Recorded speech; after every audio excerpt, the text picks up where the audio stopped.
Le grand pavillon de la résidence présidentielle de Moussoro a refusé du monde en ce lundi après-midi. Plusieurs centaines de personnes, autorités, cadres, représentants de toutes les corporations de la population gazalaise avaient rendez-vous avec le chef de l'État, général Mohamed Idriss Déby Itnou. Elles sont venues écouter son message et exprimer leurs doléances déclinées au tout début de la rencontre par le gouverneur général Loumhina Souleïna. Il s'est montré direct pour exprimer les attentes de ses administrés dont la situation est décrite globalement difficile au regard de l'absence des structures sociales de base. Ce constat est partagé par le chef de l'État, général Mohamed Idriss Déby Itnou, qui fait observer que la province du Bahr El Ghazal, située aux portes du désert, est confrontée à de multiples défis liés au changement climatique qui impactent plusieurs secteurs, notamment la santé humaine et animale, l'environnement, l'agriculture, l'eau, et affecte ainsi sérieusement le mode de vie de la population gazalaise. Évoquant des réponses appropriées, le président de la République a fait des annonces fortes en matière de réalisation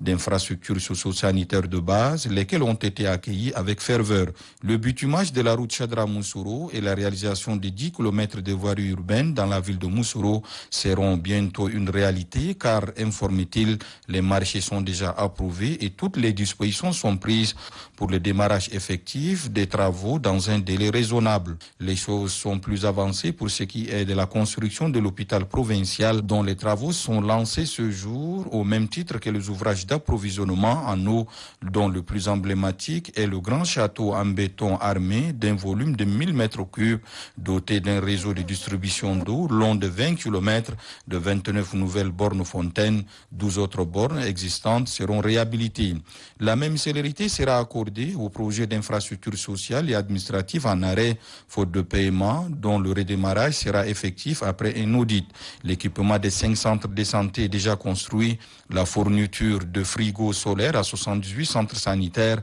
la construction et l'équipement de 4 nouveaux centres de santé sont également au rang des annonces. Avouant sa sensibilité aux réalités vécues par les jeunes Gazalais, le chef de l'État général Mohamed Idriss Déby Itnou promet un accompagnement à la hauteur de leurs attentes et boostera leur participation à l'essor du pays. Dans le souci de la création d'emplois à leur faveur, notamment par le secteur privé, il a annoncé un certain nombre de mesures, dont le règlement graduel de la dette intérieure. L'emploi, la santé, l'eau, la formation sont autant de secteurs pris en compte dans la réponse du président de transition, désireux de créer les conditions qui vont freiner l'aventure, l'orpaillage, le banditisme, le mercenariat ou la rébellion. Il exhorte la population à plus de vigilance et à stopper certaines pratiques néfastes tendant à saper les efforts entrepris pour maintenir la paix et la cohésion dans cette province. Respect de l'autorité de l'État, arrêt des conflits fonciers intercommunautaires,